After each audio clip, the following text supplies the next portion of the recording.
Hey, thanks for joining us for the Hemi-Sync podcast. We're joined today by Jonathan Hammond. Jonathan is a Maui-based author, spiritual teacher, energy healer, shamanic practitioner, and spiritual counselor. He's a graduate of Harvard University and the University of Michigan. Jonathan is a certified master teacher in Shamanic Reiki, Usui and Karuna Reiki. He's on the Advanced Graduate Studies Advisor for Shamanic Reiki Worldwide and an ordained Alaka'i teacher guide in the Kahili Hawaiian Shamanic tradition. Jonathan has completed 4 years of training in interspirituality and interspiritual counseling at the One Spirit Learning Alliance. He was ordained as an Interfaith Minister in 2008. He has training and certifications in Cherokee bodywork with the Coyote Institute, Huna, Hawaiian Shamanism with Aloha International, and all core curriculum with the Foundation of Shamanic Studies. Jonathan has been initiated through the Minoan Fellowship in Wicca and is trained in the therapeutic facilitation of psychedelics with Inward Bound in Ireland. In addition to maintaining a robust private practice, Jonathan teaches classes in shamanism, energy healing, Reiki, Huna and Ho'oponopono at the Omega Institute for Holistic Studies, the One Spirit Learning Alliance, and Shamanic Reiki Worldwide. Jonathan lives on Maui and is in private practice in Kihei, Hawaii, and online. Here is Jonathan Hammond.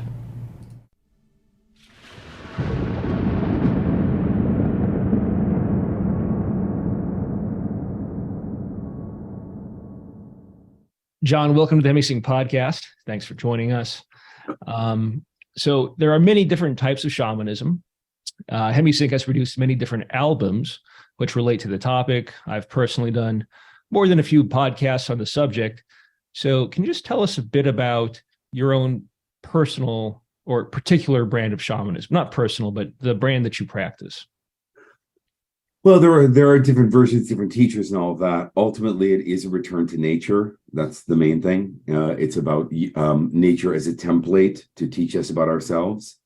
When you think of humans, we're actually the children on this earth, and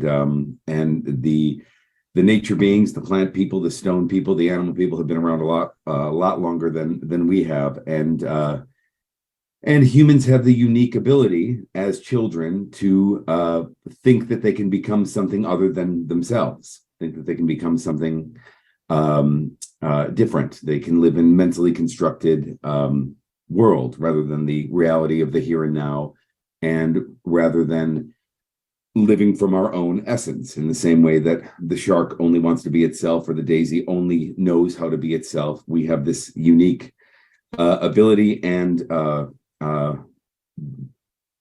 difficult tendency to become something other. So it's about looking to nature. So when I think of shamanism, it's about looking to nature to remind us to not do that, to stay, to find our own true essence. In the same way that when we look at nature, everything is of itself. It can only be a spontaneous and unapologetic expression of itself. And we as humans are trying to do that too. And when we do, we get a lot of help from the upper world spirits, and we find a kind of flow, because we are flowing with living from an essence of what the earth intended us to be. So that's what I mean by shamanism, I think. Cool. And so I think people think of kind of a few major branches of shamanism. Probably most prominently here in the States is the Native American tradition, but there's also a very active Asian tradition. And yours is mostly based on Hawaiian shamanism, correct? I mean, you actually live in Maui, and I live in Maui. Yeah. Someone's got to do it, Garrett. Yeah, tough life. Yeah, tough assignment. Yeah. But I landed on Hawaiian after I had worked with shamans on 3 different continents and studied a lot of different teachers and different traditions. And a couple things that I saw, which was that there really was a universal shamanic paradigm in whether or not I was in Bali, whether or not it was in Brazil, whether or not it was Native American shamans. That was very much clear. But the thing about the Hawaiian piece was that the Hawaiians had a very psychological aspect to their indigenous teachings, which I really liked, because I'm a bit of a that's the work that I do, and I'm a bit of a psychological nerd, and to find an earth-based tradition that was mirroring so much of what we understand about contemporary psychology and transpersonal psychology in particular was really exciting. And that really did come from the Hawaiian tradition. Cool. And so there are quite a few terms that we kind of toss around casually, or, Hawaiian terms that we toss around casually as mainlanders. But let's just start with the most probably common one of all, aloha. Can you talk a bit about what that means? Yeah. And especially in the context of shamanism. Yeah. So aloha there are two different syllables that you can look at. Alo, which means to share, and ha, which means breath, or oha, which means joy. So aloha is to share life, to share breath, to share joy with another. So when we say aloha, it is or when we live in aloha, it is a connecting energy. It is, which is of course what the essence of love is. And another concept in Hawaii is a concept called malama ka'aina, which means to love the land as you would love a sibling or a parent. So the idea being that and Hawaiians really do feel this. So imagine being somewhere, living somewhere where you say, I love this place so much. And with that fullness and I love this land, and I'm so grateful and humble to be here. And to walk on this land is such an honor. And then to say aloha to someone, that it's really coming from that place. So that's aloha. Aloha brings things together. It connects. It's a connector, just like love is. See, I think lots of folks think that aloha just means hello or goodbye, but it means so much more than that. And that is a common thread that you find throughout all Hawaiian terms, including the word Hawaii itself, right? Right. Hawaii, ha, which means breath or life force, vai, which means water, and I, which means the supreme. So it is where where breath and water and life come together. That's what that means. Yeah. The Hawaiian language is really fascinating. I'm certainly not a scholar on it, but it's fascinating in that everything in it, every syllable in it contains multiple meanings, and everything you can think of as a kind of verb, which means that it has this lived quality, just like the nature of reality itself. Everything is almost a gerund. So it's Hawaii-ing, so to speak. It's that energy, or aloha-ing, it's that energy. It moves. It has movement in it. Yeah. And I think this kind of underscores the importance of language, just in culture and in mindset. And as part of that, it really highlights how spirituality in Hawaiian culture is a serious practice. It's an entire lifestyle. It permeates the culture. Whereas, on the mainland or in Western society in general, it's kind of more of a hobby, isn't it? Yeah, and honestly, if I had to be honest, I'd say it's more of a hobby here too. I think fair enough. Meaning that I think that this place it has really been colonized, and I think that, and I've seen this in other indigenous cultures that I've worked with and that I've studied, and a lot of the anthropological material talks about this too. Is that a lot of these cultures, they now want cell phones and they want fancy cars and they want the things that the modern amenities that make life easier, and so a lot of times it's the students of these indigenous cultures that actually help keep it going in some way. It's pretty audacious for a Caucasian guy to write a book on Hawaiian spirituality. And what I found is that the Hawaiians, who are now my friends, I live among them. I literally live in a community where I'm not with just the rich white people, down the street. I live with those people. And what I found more than anything else is that the Hawaiians say, "Wow, you care enough to invest in us," and that's not something that you see very often. So yeah, and I think that living a true spiritual life, is more than anything else the confrontation of our own compartmentalization of living a spiritual life. So it is about taking it way past hobby. Mm-hmm. And into every action that we take and every breath that we breathe. And part of doing that, or really the essence of doing that, is this concept of Huna, isn't it? I mean, that's kind of what's been lost in treating, Hawaiian shamanism or spirituality in general as a hobby. Can you tell us about Huna and what it means? Yeah, so Huna, the Huna that I know, Huna means secret. That's the essence of that word. But a secret not being something withheld, but something that is difficult to see, like fine sea spray or dust, something that's there but it's hard to see. Which of course is the essence of any esoteric wisdom. It's what's underneath. It's what's underneath the explicate reality or the outward reality. So Huna is a philosophy, a spiritual philosophy made up of a bunch of things, but certainly 7 ideas that help us align with the nature of the unconscious mind, that the nature of love, the nature of the present moment, the nature of how energy works, and they're very simple ideas. But when you learn them and you adhere to them, they open you into a shamanic cosmological viewpoint.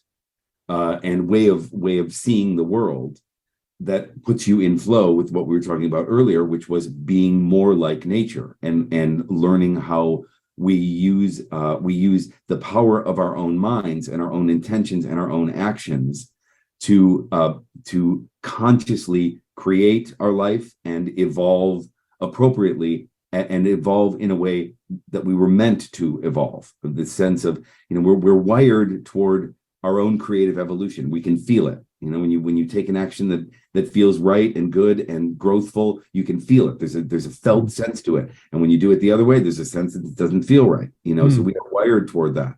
And Huna helps us align our mind in congruence with that. So how do we open to that more fully? We all kind of have our own history, our own patterning, our own limitations.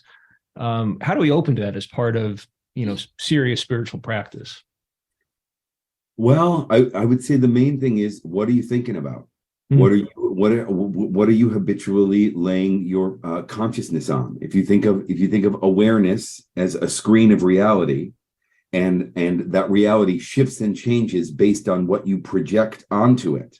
So in other words, the outward reality is simply a reflection of the inward reality, and you will create in your outward reality a reflection or a mirror of what your inward reality is. Or another way to say it is that the waking dream is simply a reflection of the inward dream. What are you thinking about? Where are you laying your consciousness? What are you? It's that, and love begets love, fear begets fear, the hatred begets hatred, hope begets hope. Believing that you can begets believing what you can in the outward world. Yeah. So it really is about like really being conscious. That's what inner work really is. What am I doing? What's going on? Oh, there's a thought form. Do I want to take it up?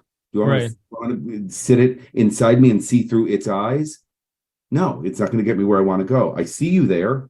You're my wounds. You're my habits. You're my parents. My parents' programming. But I'm not going to take you up because I'm going this way. So another way to say it, go ahead. Sorry. Oh, okay. So just a couple interesting concepts that I heard in there. So the first is that, there's this idea that consciousness is really what is primary. Consciousness is defined by our thoughts, by our feelings. And then the second interesting thing that I heard in there was this concept of dreaming, the inward dream, the outward dream, but they're both dreams. Mm-hmm. Yeah. If you think of a sleeping dream, the easiest way to understand a sleeping dream is that everything in the sleeping dream is a reflection of something about you. That's the easiest way to begin to understand or interpret a sleeping dream. So if you think of the waking dream and everything that happens and that you see and all the cast of characters in your waking dream as symbols or dream characters of your inward dream, or as a reflection of something about you in the same way, that's really great information. So that means that in your outward dream, if you're not getting what you want, there is some sort of congruency or sympathetic vibration inwardly with whatever you're getting in the outward dream. So that's just a way to think of it. And so maybe let's talk a bit about how Hawaiian shamanism works. So here's another term that we hear quite a bit in pop culture, the idea of the kahuna. So what's a kahuna? Well, Kahuna is a Hawaiian version of another word that is now used cross culturally, which is the word shaman. And shaman is a healer, a healer of what? A healer of relationships. The relationship we have between our mind and our body, the relationship we have between ourselves and others, the relationship that others have with others, and the relationship that we all have with the earth. And so that's what a shaman is, and a kahuna is and in the Hawaiian tradition there are all different kinds of kahunas. The kahuna that we're talking about, which is the spiritual and sometimes often medicinal healer, but then there are different kind of kahunas as well. Any in the Hawaiian tradition, any master of any trade would be considered kahuna. So there are kahuna canoe makers, and there are kahuna herbalists, and there and the big kahuna on the beach that is the surfer, the kahuna heinalu, that is the master surfer. The master wave slider is actually that translation. Yeah. Oh, so in the context of shamanism, then. What does the kahuna teach? Like, for instance, is there a concept that would be similar to the idea of enlightenment within Hawaiian shamanism?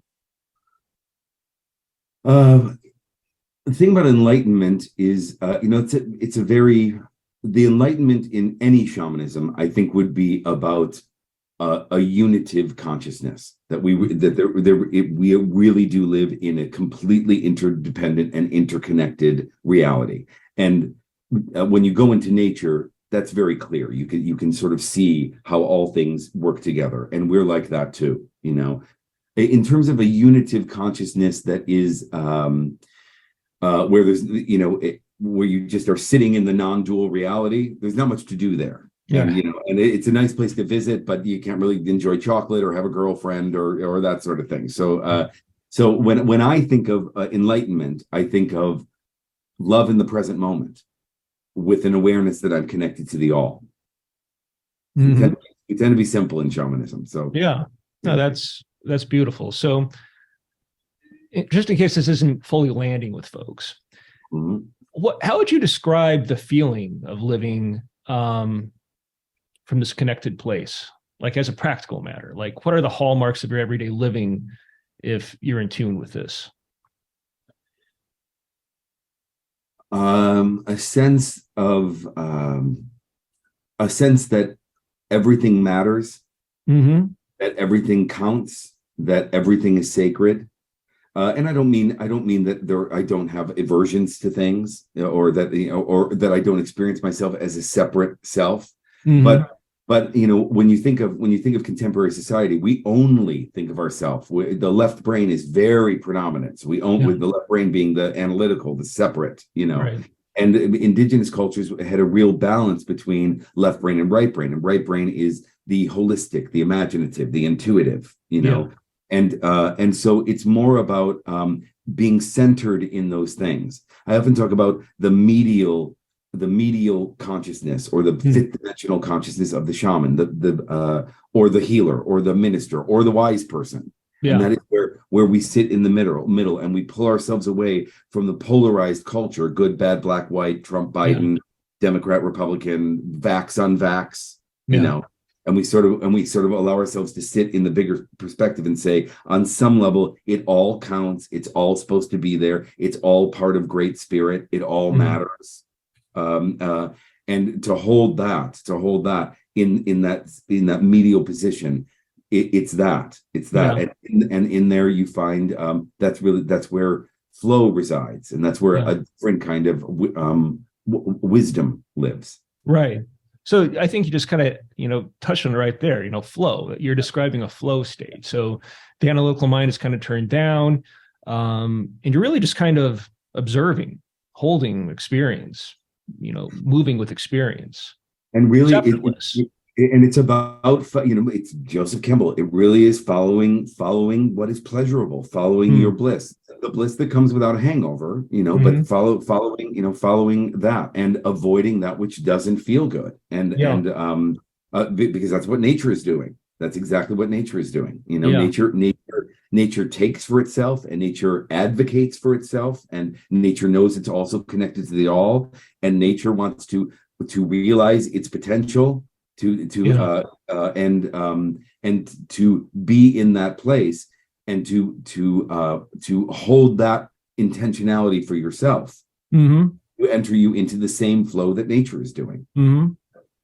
It sounds so simple and blissful to enter into flow. What do you think are some of the common challenges or obstacles that you see people encountering? Well, there's a personal one and a sort of a sociological one. The personal one is if you have a thought that does not have growth or creation or evolution in it, it's not a true thought. It's not a true thought, because that's not the nature of reality, and that's not the nature of nature. So the first thing personally is just to look at those habitual thoughts that have no growth, that have no creation, that just enter you into a kind of bleak stuckness. They're not a free thought. There's another way. That's the first thing. And the second thing is to turn down the volume on the overculture, which has a vested interest in you not following your nature, who has a vested interest in you not being spiritual, who want very much to enslave you, to lend your soul and your spirit to someone else, to a job, to an idea, to a fitting in, to a keeping up with the Joneses, to a story, and to turn down the volume on that and come back to your own nature and say, I see you there. I'm going to live alongside the overculture, but I'm not submitting to to the fact that I was born into it and the expectations and assumptions that I will assimilate to it. Mm-hmm. That's the work. And so in this context, it sounds like when you say, that's not true, or you reference true thought, you're actually referring to true in the sense that it's not egoic. It's derived from source or from gnosis, am I kind of getting that correctly? Yeah. Okay. Yeah. Just that we are everything. We are supposed to be evolving. We are supposed to be creating ourselves further. We are supposed to be following that inner essence to realize potential. Yeah. And when we adhere to those thought forms that say you're not good enough, you're not smart enough, you're not rich enough, you're not something, you don't look right. Whatever those things are. Those things don't have any essence of growth and creation in them. Gotcha. And in that way, they're not even real. And you talk about fear as being kind of the primary factor that keeps us locked into these fixed mindsets, these rigid ideas of conformity, of having to fit in, of keeping up with the Joneses. Yeah. How do you kind of work with that? How do you work with fear? Well, the thing I don't understand about contemporary psychology is that faith isn't really a thing. It's not one of their tools, which is very strange to me, because the only way to traverse, going from here to here, is through the faith that it's going to work out. The faith that it's worth the risk. Anything new, anything that is creative, is going to have inherent risk, and there's going to be doubt. And when you've examined it and you know that it's right for you, then it's about mitigating the fear through faith. Yeah, and that's all we have. That's all we have. So, and if you think of the nature of courage, what is that? That's moving forward despite the fear. That's what courage is. And so that's our work to do. That's our work to do. So, in your writings, you define fear in a way that I thought was pretty interesting, and I'm not sure that I've seen before, but you described it as an adverse reaction to a possible future state of permanent stuckness. Did I say that? I did say that. Yeah. That's right. And again, that's the thought form. That's the thought form that has no movement in it. Permanent stuckness. That I'm going to find myself somewhere with no way out. And usually not only with no way out, but where everyone's going to laugh at me.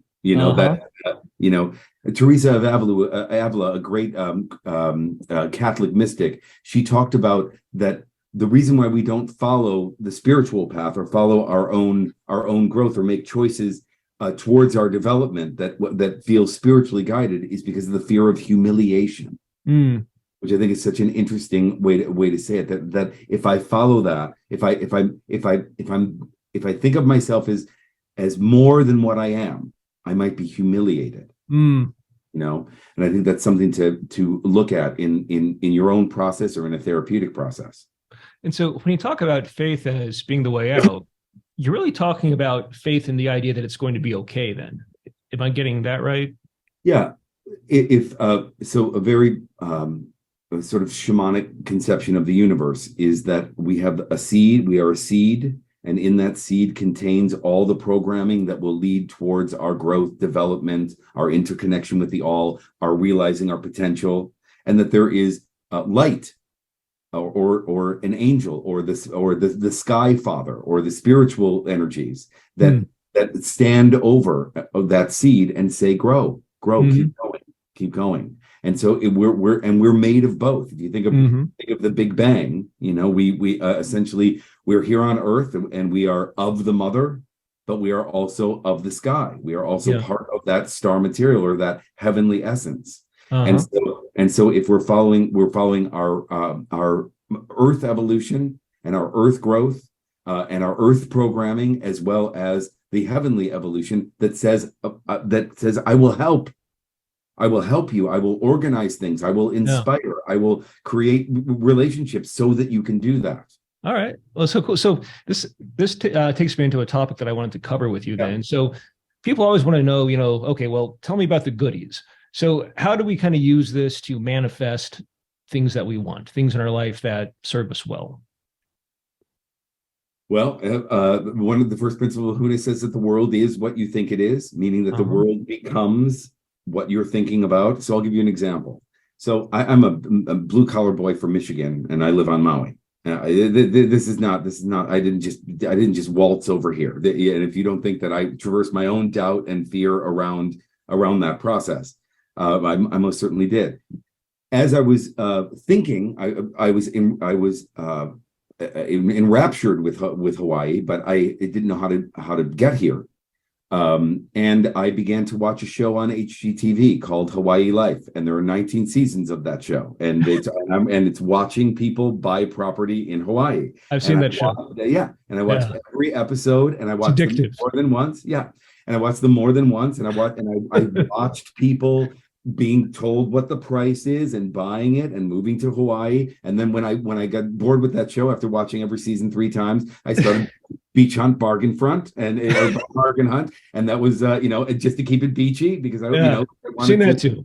And then I wrote a book on Hawaii, and then which took a year and lent my consciousness to Hawaii. And then when I would come here and visit, I would go to open houses, and I would allow myself to imagine, and I would allow myself to and it was through all of that, because the other principles in Huna, the third principle of Huna, a Hawaiian word called Makia, is translated energy flows where our attention goes. So the creative energies of the universe are invited in through what we're placing our focus and attention on. So in terms of manifestation, what are you focusing on? That's why what you're thinking about is so important, and to be aware of that. So really, you're just kind of gradually thinking it into existence. I actually function in a very similar way in terms of how I manifest things. I'm sure. Yeah, that's interesting. Cool. All right. See if there's anything else I wanted to cover on that. Should we talk a bit about mana and makia and akka and kind of how that enters into manifestation? We're kind of breaking it down a little bit more detail. In terms of So mana is a Hawaiian word that is basically translated as a kind of power, and the esoteric translation is all power comes from within. That's a big thing to say. All power comes from within. And what that is, and another word for mana is authority, which means our inner authority. And in that word authority is the word author, to author our lives. So the idea behind mana is that and the reason why we have to pull ourselves away from the overculture and from everyone else's, all the shoulds and the oughts and what mom thinks and what dad thinks and what society thinks, is because our own inner essence is the only thing that we need, that is the directive force for us to create our lives. And our mana, or our inward power, is the source that does that. And so the idea that nothing has power over you. Nothing has power over you. Is a really, really important concept, because if it does, it will override your own inner authority. Oh. And then you add to that, so that's mana, the inward authority. Makia is, again, where I'm placing a focus of what I'm paying attention to is creating and inviting in the creative energies of the universe to bring what I'm thinking about into existence and what I'm focused on into existence.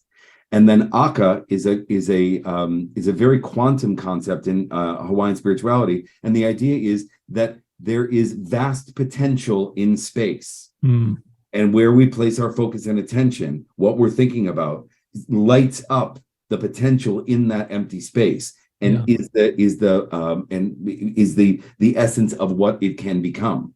Yeah. So if you think of that the space between you and I, there's great potential for it to become what our inward world projects and creates onto it. Yeah. And, in expanded states of consciousness, I think it's interesting how empty space can be perceived. I mean, on the one hand, you can literally perceive it as nothingness, as like a void, there's nothing there. And then like the other side of the coin is, well, everything's there. It's like infinite potential. And so it's this idea of, you're describing, I think, the, ether or the fifth element. And that can be experienced directly. Everything and nothing, and nothing. And I would even go as far as say that is the goddess. The goddess is all that is and all that isn't. The God, all that is. But the goddess is both, so it is the emptiness and the void, and it's also the everything. Cool. And you also talk about the importance of charisma in magic and manifestation. And I mean, you seem like a guy with a fair amount of charisma. Can you tell us about that? Why is that important?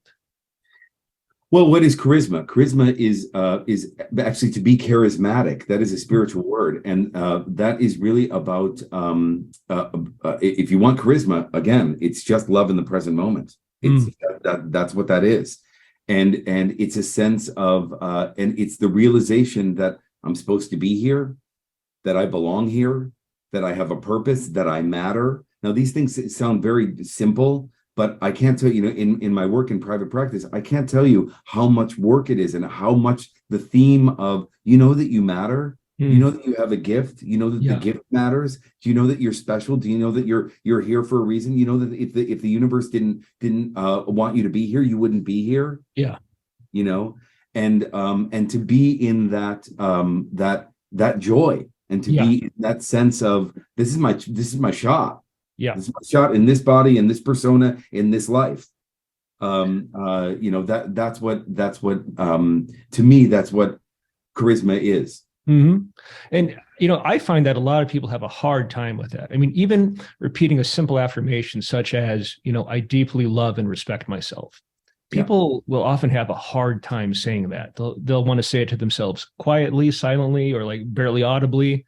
Like to actually say it out loud is really something. And it's making magic. I mean, it's the only we are a spark of the divine. We are all individually a spark of the divine. We are, and to think of sort of the traditional sky religions, this idea that we are originally sinful, that we are originally bad, that's all just meant to control. That's actually it's actually meant to get our money more than anything else. That's when you adhere to that, that's what you're doing. And but self-love is and there's a word in Hawaiian, aloha ma, ma, afterward, and aloha ma means self-reflective love. And that is underneath everything in terms of anything that any legitimate spiritual path, that's the goal. Yeah.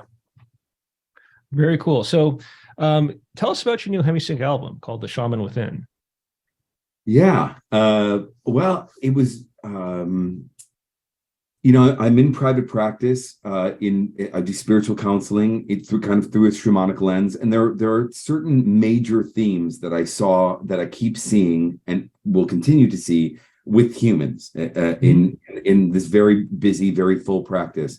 And so I wanted to create meditations that addressed a lot of those themes. Mm-hmm. And journeys that addressed a lot of those themes that are sort of universal to the growth process, the healing process, and even the process of living a spiritual life. Mm-hmm. So that's what it was about. So on the album we look at a version of soul retrieval, which is where we send a part of ourselves away, usually in childhood, because we learn some misinformation about some part of us doesn't fit, and we take that back.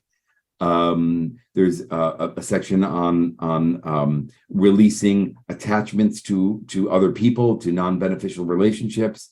There's a journey about just working with spirit guides. Mm-hmm. There's a journey about our energy system and working with the different programs in the body, in the chakras. So it was really just about like taking the major themes that I saw in private practice and giving them an essence, a sense of a thematic essence that people could follow. And then in that, there's so much more deeper to go with all of those things. But that was the idea, and I loved working with you guys. This was I also did an album, or not an album, but a class with your support underneath it as well. Yeah, right. So that first piece is the Shaman Within. That's a Hemi-Sync album. You can get it on the Hemi-Sync website. The next one is the Shaman's Mind, right? This is a course you did with Glidewing that uses some Hemi-Sync. Yeah, and that starts February 25th, and that's all recorded. So even if that's a 3-week course. And it's all recorded, so if you can't make it live, you can still play it back. So that starts February 25th, and that is a really deep dive into not only Hawaiian shamanism, but shamanism in general. And with it not only a lot of didactic information, but also a lot of journeys and meditations with all the Hemi-Sync technology underneath it. Cool. Yeah. And then you've also got a Rewilding Workshop coming up. Yeah, that's March 25th. You can find all this on my website, mindbodyspiritmaui.com, mindbodyspiritmaui.com. Yeah, and so the Rewilding Workshop is a lot of what we're talking about. It is about coming back to nature, turning down the volume on the overculture, really seeing what that is. We are, don't mean to be too depressing, but we are in an extinction event. We are in the Anthropocene extinction. This is really happening. And it is because we have turned our back. We have separated ourselves from the earth, the thing that sustains us, the thing that we need to keep going. It's a very cannibalistic and even sociopathic thing that is in the consciousness that we've done. Yeah. And rewilding is about returning to our own nature, returning to nature. And it doesn't mean living off the grid. It doesn't mean growing your own food. It's not that sort of thing. It's about a new burgeoning consciousness that includes the holistic outlook of the shamans, of the indigenous people, along with all the technologies and all the things about modern life, and the new consciousness is emerging of those two. But we will not find our way forward if we just keep following what the culture is doing, because the culture is not well. The culture is founded now on a kind of narcissism that is very dangerous. Yeah, and on extracting from nature. Totally. Until I can't give any more. Awesome. And so on social media, it looks like your main account is Instagram. You're Jonathan_Hammond_Maui. Yep. Anything else you want to shout out there? No, that's you pretty much got it all. Yeah, and cool. If anyone is interested in working privately, that's the foundation of what I do is my private practice. I'm generally pretty full, but you can look on there. I have a whole bunch of offerings on there too, and I really work internationally. I have clients in Australia, clients in New Zealand, clients in Far East, clients in the mainland. So yeah. Cool. Well, he is Jonathan_Hammond_Maui. We're at Hemi-Sync Life on Twitter and Instagram. You can also follow me on Twitter. I'm at Garrett H. Stevens. Do you have Twitter, John, or? I'm not a Twitter guy. Not a Twitter guy. Okay. I'm actually not much of a social media guy. I'm not either. Yeah. Yeah. It's just not something that it's when you think of it's crazy about social media, and one of the things I deal with young people so much is the sense of that a 20-year-old or a 19-year-old or a 16-year-old is supposed to curate a public persona that says this is what I am forever. Yeah. And I feel so badly for them because social media, there's no sense of inward process. There's no sense of elderhood. There's no sense of it's okay that I'm not a master yet at whatever, and so it's really something that so it's not something that I really adhere to. I kind of think of myself as I'm kind of neighborhood witch, neighborhood shaman with an internet connection. That's how I think about it. I like that. Yeah. Now that could be a whole separate podcast. But John, hey, thanks for joining us for this one. Be well. Thanks for doing this album with us, and looking forward to more in the future. Appreciate it. All right, aloha and mahalo. Thanks. Thank you.